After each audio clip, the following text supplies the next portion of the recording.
Teori komunikasi stimulus respon. Kelompok 1, Dimas Satyanugraha, Humairo, Krisman Widodo, Kenanga Martayansi, Iyad Hibatullah. Virus corona bisa menyebar lewat udara. Penularan COVID-19 di ruangan tertutup kian berisiko. Sampai baru-baru ini, Organisasi Kesehatan Dunia (WHO) menganggap kontak dengan permukaan yang terinfeksi virus sebagai satu-satunya cara penularan yang didukung oleh bukti ilmiah. Ini terjadi ketika COVID-19 ditularkan melalui cipratan atau droplet dari batuk atau bersin. Itulah alasan mengapa pejabat WHO menganggap cuci tangan adalah langkah pencegah penting melawan COVID-19. Namun kini mereka mengakui kemungkinan airborne transmission atau penularan lewat udara. Ini artinya virus corona bisa menyebar melalui partikel kecil yang diproduksi ketika berbicara atau bernapas. Jika permulaan ini terkonfirmasi, kemungkinan akan berdampak pada paduan protokol kesehatan di dalam ruangan. Apa itu penularan lewat udara? Penularan lewat udara terjadi ketika kita menghirup virus atau bakteri yang dibawa oleh partikel yang melayang di udara selama berjam-jam. Droplet yang jatuh lebih kecil ini bisa menyebar di area yang lebih luas. TBC, flu, dan pneumonia adalah contoh penyakit yang ditularkan melalui udara. WHO mengakui ada bukti yang menunjukkan bahwa ini virus corona bisa menular di ruangan tertutup dan ramai. Apa yang membuat WHO mengevaluasi panduannya? Baru-baru ini, 239 ilmuwan dari 32 negara mempublikasikan sebuah surat terbuka kepada WHO. Mereka mendesak untuk memperbarui panduan virus corona terkait penyebaran lewat udara. Kami ingin mereka mengakui bukti-bukti, kata Jose Jimenez, seorang pakar kimia di University of Colorado, salah satu ilmuwan yang menandatangani surat terbuka itu. Ini tentunya bukan serangan untuk WHO. Ini adalah perdebatan sains. Namun, kami merasa kami harus mempublikasikannya karena mereka menolak mendengar bukti-bukti setelah banyak perbincangan dengan mereka.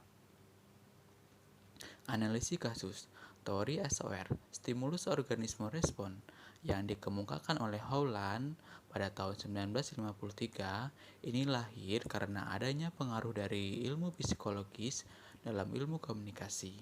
Hal ini bisa terjadi karena psikologis dan komunikasi memiliki objek kajian yang sama, yaitu jiwa manusia yang melingkupi sikap, opini, perilaku, kognisi, afeksi, dan konasi.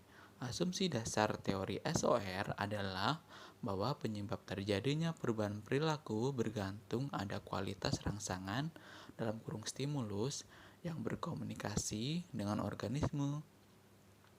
Stimulus yaitu peristiwa yang terjadi baik di luar maupun di dalam tubuh manusia yang menyebabkan timbulnya suatu perubahan tingkah laku. Respon adalah perubahan yang disebabkan oleh adanya stimulus. Dorongan adalah suatu kekuatan dalam diri seseorang yang jika telah mencapai kekuatannya maksimum akan menyebabkan orang tersebut melakukan sesuatu. Faktor yang mempengaruhi teori SOR. Komunikator. Komunikator adalah penyampai pesan.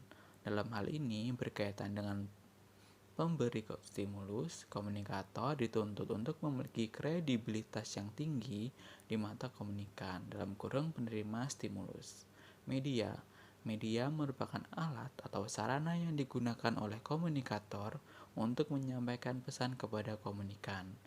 Karakteristik komunikan dalam kurung organisme.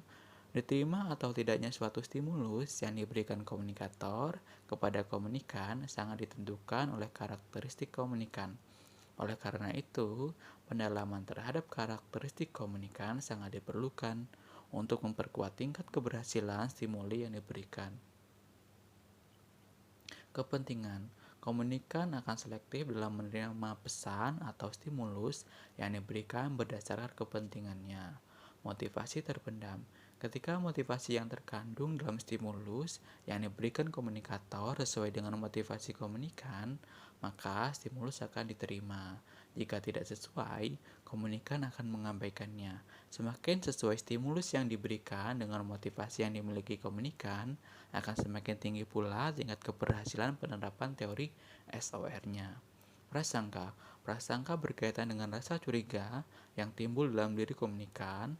Prasangka bisa menjadi hambatan yang sangat berat dalam keberhasilan teori SOR, sebab rasa curiga akan membuat komunikan bersikap menentang komunikator, bahkan sebelum komunikator menyampaikan apapun. Evasi komunikasi. Evasi komunikasi berkaitan gejala mencemooh atau menggalakkan pesan, stimulus yang diberikan komunikator dengan tujuan mendiskreditkan pesan tersebut. Pengaplikasian teori SOR. Ini terjadi ketika COVID-19 ditularkan melalui cipratan atau droplet dari batuk atau bersin. Itulah alasan mengapa pejabat WHO menganggap cuci tangan adalah langkah pencegah penting melawan COVID-19. Namun, dalam diskusi yang diselenggarakan oleh gugus tugas percepatan penanganan COVID-19 pada hari Jumat 10.07, pakar kesehatan Indonesia menyarankan untuk menjaga adanya ventilasi alami yang cukup dalam suatu ruangan demi menekan penularan. WHO mengakui ada bukti yang menunjukkan bahwa ini virus corona bisa menular di ruangan tertutup dan ramai. Ini artinya virus corona bisa menyebar melalui partikel kecil yang diproduksi ketika berbicara atau bernapas. Penularan lewat udara terjadi ketika kita menghirup virus atau bakteri yang dibawa oleh partikel yang melayang di udara selama berjam-jam. Droplet yang jatuh lebih kecil ini bisa menyebar di area yang lebih luas. TBC, flu, dan pneumonia adalah contoh penyakit yang ditularkan melalui udara. Namun penelitian menunjukkan virus corona yang disemprot secara artifisial dapat tetap hidup di udara setidaknya selama 3 jam. Dalam contoh, kami mengambil kasus dalam bidang kesehatan, merubah perilaku atau kebiasaan masyarakat agar terhindar dari virus COVID-19 karena virus ini sangat berbahaya, sehingga WHO memberi cara langkah-langkah yang diambil untuk menghentikan atau memutus mata rantai penyebarannya. Pedoman WHO saat ini untuk COVID-19 merekomendasikan untuk mencuci tangan dengan air hangat dan sabun selama 20 detik serta mengikuti aturan jarak sosial. Terima kasih.